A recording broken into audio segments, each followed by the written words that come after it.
Tuklasin ang mga paboritong bagay ni LeBron James.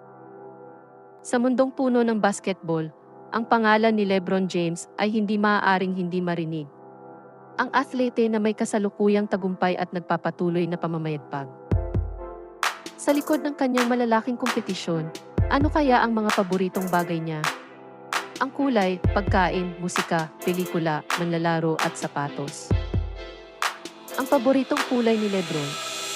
Wala siyang ibang pinipili kundi ang makulay na shades ng blue. Ito rin ang pangunahing kulay ng kanyang kasuotan sa laro. Pagdating sa pagkain, walang tatalo sa pizza na may toppings ng manok, sibuyas at bell pepper. Ito ang kanyang comfort food sa tuwing may mahalaga siyang laban. Napakanta mo ba si LeBron? Oo, at ang paborito niyang music genre ay hip-hop.